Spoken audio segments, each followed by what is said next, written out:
जय श्री राम दोस्तों, स्वागत है आप सभी का हम सबके YouTube चैनल सनातन धर्म यात्रा में। दोस्तों, आज हम वाल्मीकि रामायण से ये जानने का प्रयास करेंगे कि क्या हनुमान जी बंदर थे।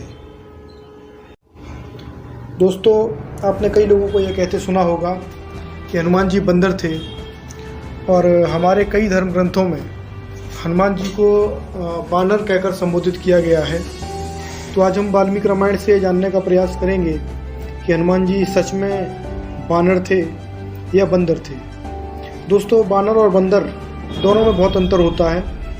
बंदर एक जीव है, जीव की प्रजाति है, जबकि बानर का अर्थ होता है जो वन में विचरण करने वाला हो, जो वन में रहने वाला हो, जो वन में प्राकृतिक रूप से उत्पन्न हुए फल फूलों इत्यादि का सेवन करने वाला हो।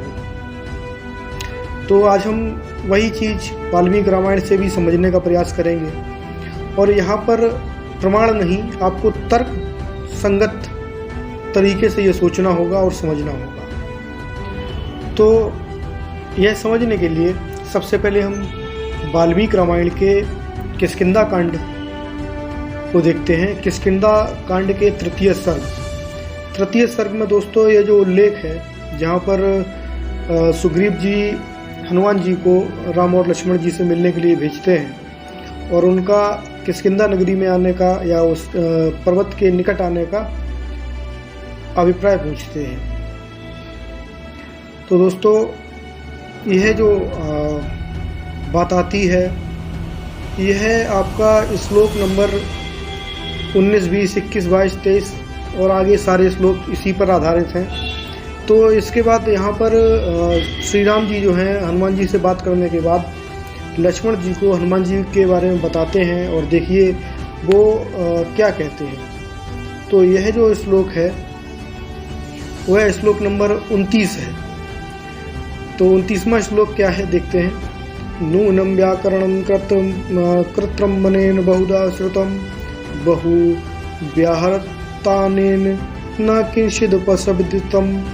अर्थात निश्चय ही इन्होंने समूचे व्याकरण का कई बार स्वाध्याय किया है, क्योंकि बहुत सी बातें बोल जाने पर भी इनके मुंह से कोई अशुद्धि नहीं निकली। और इससे पहले एक श्लोक मैं आपको बता दूं, 28वां श्लोक, जो बहुत ही अच्छा श्लोक है। न वेद विनीतस्य न यजुर्वेदधारणा न सामवेद विदुषा साक्यमेव विभाषुतम्। अर्थात जिसे ऋग्वेद की शिक्षा नहीं मिली, जिसने यजुर्वेद का अभ्यास नहीं किया तथा जो सामवेद का विद्वान नहीं है, वह इस प्रकार सुंदर भाषा में वार्तालाप नहीं कर सकता। तो यहाँ पे आप देख सकते हैं कि हनुमान जी को चारों वेदों का ज्ञान है, और वह बहुत ही सुंदर भाषा में बात कर रहे हैं, और इतनी लंबी वार्ता करने के बाद भी उनकी व्याकरण में एक भी त्रुटि नहीं हुई है।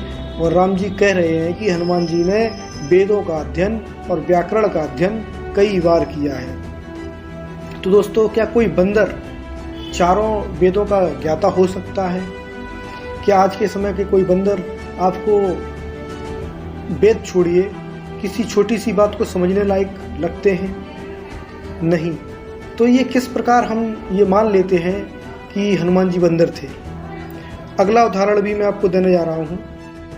तो इसके लिए दोस्तों हम सुंदरकांड खोलेंगे वाल्मीकि रामायण का, और सुंदरकांड का 30वां सर्ग का 18वां श्लोक देखते हैं। ये 18वां श्लोक क्या कहता है।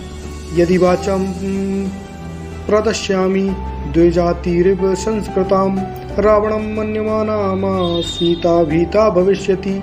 अर्थात परंतु ऐसा करने में एक वादा है, यदि मैं द्विज की भांति संस्कृत वाणी का प्रयोग करूंगा तो सीता मुझे रावण समझकर भयभीत हो जाएंगी। अगला श्लोक है 19वां। अवश्यमेव वक्तव्यम मानुषम वाक्यमर्थवत् मया शांतयितुं साक्यान्यथेयमंदिता। अर्थात ऐसी दशा में अवश्य ही मुझे सार्थक भाषा का प्रयोग करना चाहिए, जिसे अयोध्या के आसपास की साधारण जनता बोलती हो, अन्यथा इन सती साध्वी सीता को मैं उचित आश्वासन नहीं दे सकता। तो दोस्तों, आप देख रहे हैं कि हनुमान जी को न केवल संस्कृत बल्कि अन्य कई भाषाओं का ज्ञान था।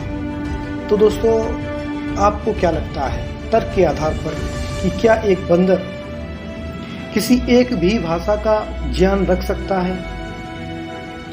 क्या आज के समय के कोई भी बंदर किसी एक भी भाषा का ज्ञान रखते हैं? तो ऐसा क्यों और किसने कह दिया कि हनुमान जी बंदर थे?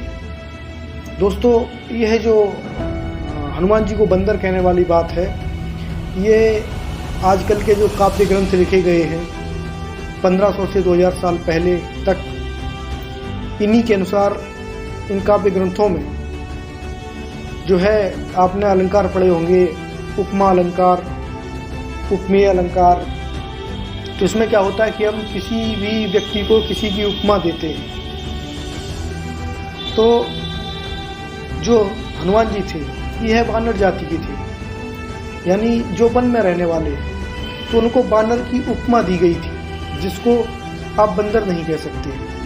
और हम पूंछ का भी जिक्र करते हैं, वो उसके लिए हम इसी सुंदरकांड का जो है 53वां सर्ग देखेंगे कि 53वें सर्ग में क्या लिखा हुआ है।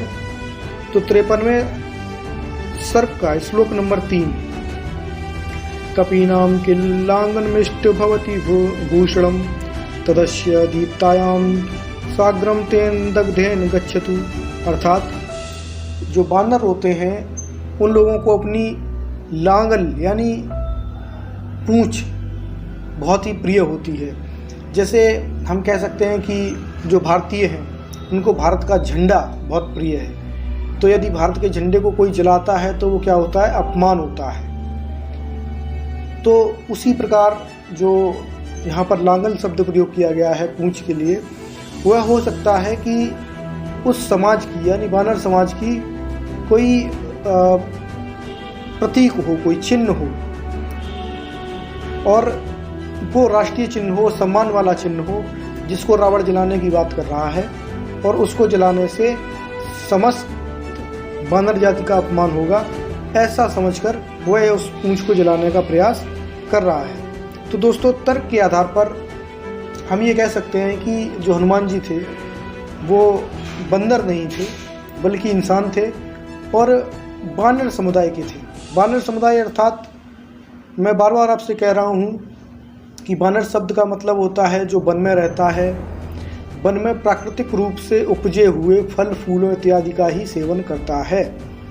तो दोस्तों, आज से यदि आपसे कोई कहता है कि हनुमान जी बंदर थे, तो आपको उन लोगों को इस वाल्मीकि रामायण से समझाना होगा कि हनुमान जी बंदर नहीं थे, बल्कि इंसान थे, जो कि बानर नाम की प्रजाति के या उससे संबंध रखने वाले थे। दोस्तों, ये जानकारी आपको कैसी लगी कमेंट सेक्शन में बताइए। अच्छी लगी हो तो चैनल सब्सक्राइब करिए, वीडियो को शेयर करिए। धन्यवाद। जय श्री राम।